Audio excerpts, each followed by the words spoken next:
सम्राट चौधरी के सीएम बनते ही बिहार पुलिस ताबड़तोड़ एनकाउंटर कर रही है, जिससे अपराधियों में भगदड़ मच गई है।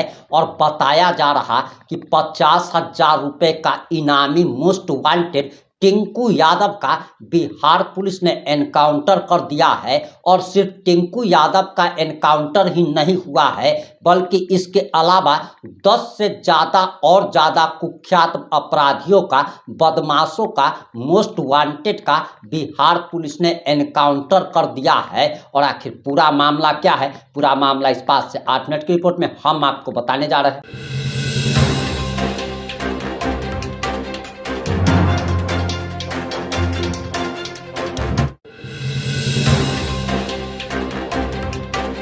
नमस्कार, मैं प्रिंस कुमार सिंह, आप देख रहे हैं पॉजिटिव इंडिया। अगर अभी तक आपने चैनल को सब्सक्राइब नहीं किया है तो खबरों से अपडेट रहने के लिए कृपया चैनल को सब्सक्राइब कर लीजिए। और जो ऑलरेडी कर चुके हैं तमाम लोगों को हृदय धन्यवाद। और वापस आते हैं अपनी खबर पर और आपको बताते चले कि बिहार में अपराधियों में भगदड़ मच गई है और मोस्ट वांटेड टिंकू यादव का एनकाउंटर कर दिया गया। इसके बाद ये भी सवाल पूछा जा रहा और यहाँ भी जातीयता लिया जा रही है, लेकिन ये सवाल भी जायज है कि क्या बिहार में सिर्फ अपराधी यादव ही होते हैं, क्योंकि जितने भी अपराधियों का एनकाउंटर हो रहा है उसमें से ज़्यादातर यादव जाति के अपराधी का ही एनकाउंटर हो रहा है। इसीलिए सवाल पूछा जा रहा कि क्या सिर्फ एक जाति विशेष में ही अपराधी होते हैं। और फिलहाल टिंकू यादव का ना सिर्फ एनकाउंटर हुआ है, बल्कि इसके अलावे 10 और कुख्यात का भी बिहार पुलिस ने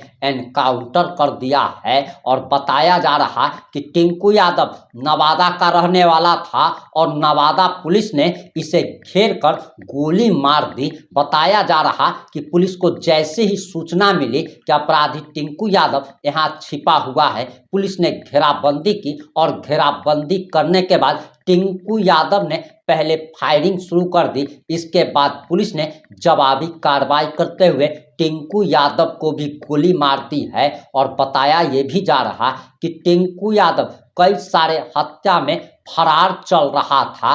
वहीं बिहार पुलिस ने 10 से ज़्यादा एनकाउंटर किए हैं और इसको लेकर बिहार पुलिस ने जो प्रेस कॉन्फ्रेंस की है, जरा आप वो बयान सुनिए। कोई एक ओवरव्यू दे देंगे कि हम लोगों ने भी इसको जो हमारे लास्ट आर्म कार्डर थे उन पे कार्रवाई करते हुए और मार्च महीने में ही पूरी तरह से बिहार को नक्सलवाद मुक्त करने की घोषणा की थी। और निरंतर उसको नक्सल मुक्त बनाए रखने के लिए जो कार्रवाई हम लोगों की तरफ से अपेक्षित है, वो जनमानस के हित में हम लोग और सरकार की नीतियों के अंतर्गत वो कार्य निरंतर रूप से कर रहे हैं। जिसके कारण जो टॉप कार्डर बचे हुए थे उनमें से 2 लोगों ने इस वर्ष में आत्मसमर्पण पुलिस के समक्ष स्वचालित हथियार और पुलिस के जो वेपन लूटे गए थे उनके साथ उन लोगों ने किया। और बिहार सरकार के द्वारा जो आत्मसमर्पण सह पुनर्वास की नीति है उसके अंतर्गत उन लोगों को लाभान्वित भी किया गया, उनके परिजनों को। ये जानकर आप सभी को प्रसन्नता होगी और बिहार के अन्य वासियों को भी कि एक नक्सली के सरेंडर करने के परिप्रेक्ष्य में जो जिला प्रशासन मुंगेर के द्वारा जो कार्रवाई की गई है, जो उनके परिवार को लाभान्वित करने की दिशा में, वो करीब औसतन 12.5 से 13 लाख के बीच की राशि एक परिजन को उपलब्ध कराई गई है। और उनके परिजनों को भी लाभान्वित करने, यानी कि निरंतर उनको किसी नियोजन में लगाने का, तो इसका बहुत व्यापक प्रभाव पड़ा है। अब हमारे पास जो एक और नक्सल हार्डकोर में बचे आर्म कार्डर के सदस्य के रूप में उनके झारखंड में होने की सूचना पे झारखंड पुलिस के साथ भी समन्वय के साथ में हम लोग कार्रवाई कर रहे हैं और निरंतर वहाँ पे भी उपलब्धियाँ हासिल हो रही हैं। आने वाले समय में हो सकता है कि झारखंड में भी हम लोग उस तरह से ऑपरेट कर सकेंगे। तो नक्सलवाद की तरफ से अब डेवलपमेंटल प्रोसेस पे और उन लोगों के मॉनिटरिंग पे और उनके ऊपर जो ओल्ड कार्डर्स हैं उनके ऊपर हम लोग निरंतर निगरानी रख रहे हैं। उनके घरों तक जा रहे हैं, उनके घर की स्थिति और लाभ जो विकासात्मक कार्य हैं उनको अवेयर कर रहे हैं। और दोबारा इसमें ना वो शामिल हों, इसके लिए भी उनको बहुत सी चीज़ें, बहुत सी सावधानियों को बताया जा रहा है। इस दौरान जो हमारे कुल इलाके में जो मुठभेड़ हुई थी 1/1/26 से लेकर 22/26 तक टोटल 10 मुठभेड़ पुलिसकर्मियों के द्वारा किया गया। अपराधियों जिन लोगों ने पुलिस के समक्ष कोई चैलेंज पोज किया था उसमें 7 ऐसे थे मुठभेड़ जिसमें अपराध कर्मी जख्मी हुए और हम लोग को जो सफलताएं मिली, और 3 ऐसे मुठभेड़ थे जिसमें नोटोरियस और अन्य प्रकार के लोग जो है उसमें मारे गए थे, जिसमें हमारा एक जवान भी शहीद हुआ था।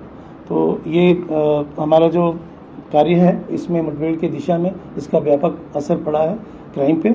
और जो क्राइम के आंकड़े आपके समक्ष अभी हम लोग रखना चाहेंगे, उसमें टोटल जो क्रिमिनल और नक्सल सरेंडर्ड है 2, एक रिवाड़ी क्रिमिनल भोजपुर से, उसने भी पुलिस के ऊपर भरोसा देख के और सरेंडर किया था, और एक नक्सली ने इस बीच में सरेंडर किया है।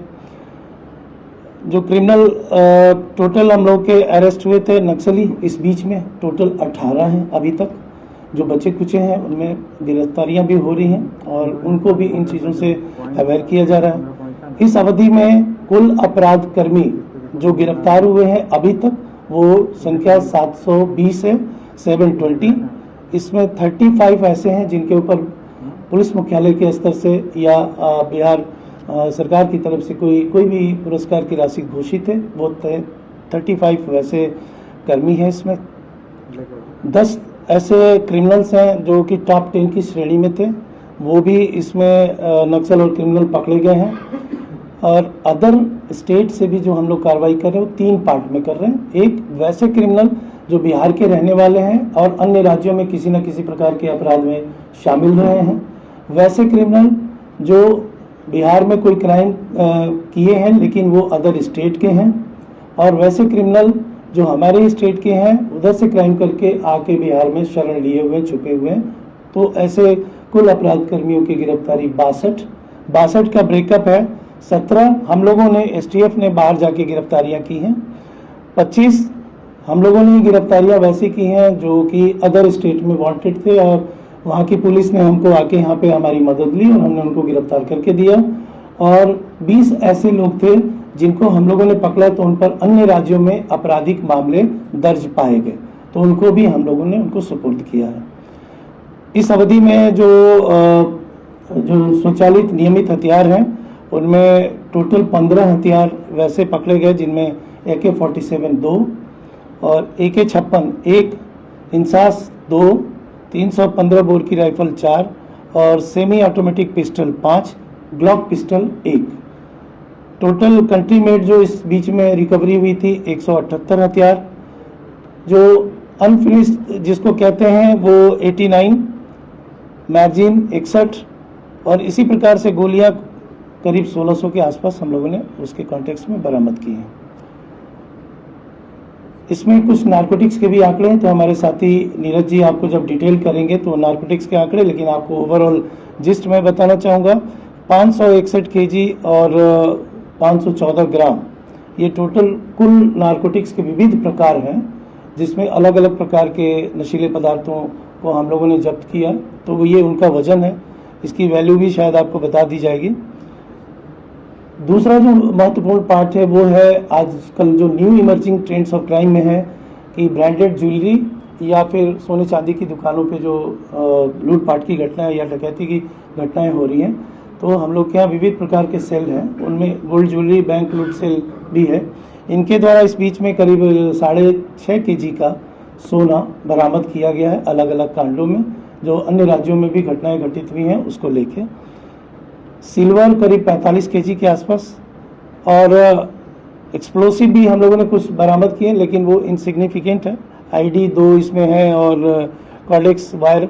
तो अभी एंटी नक्सल ऑपरेशन जो चल रहा है, जंगलों में जाते हैं तो कहीं पर डंप रहता है तो उसकी बरामदगी होती है, उसकी संख्या काफ़ी कम हो रही है, जो ये इंडिकेटर भी है कि व्यवस्थाएं सुधर रही हैं और लोग जो जंगल में रह के और सरकारी संपत्ति को नुकसान पहुंचाने की चेष्टा करते थे या फिर हमारे जान माल की क्षति करने की कोशिश करते थे, उन पर भी इसके जरिए हम लोग कर रहे हैं। टोटल कैश कई मामलों में बरामद, जैसे एक कोढ़ा सेल हमारे यहाँ काम करता है, तो जब वो बैंक से या किसी ऐसे फिनेंशियल इंस्टीट्यूट से कोई कर्मी महिला या कोई भी निकलते हैं, उनके साथ छीन छोड़ की जो घटनाएं होती हैं, तो उसको हम लोग क्राउड सोर्सिंग के तर्ज पे उनको चिन्हित करके अब तुरंत उनकी बरामदगी करते हैं।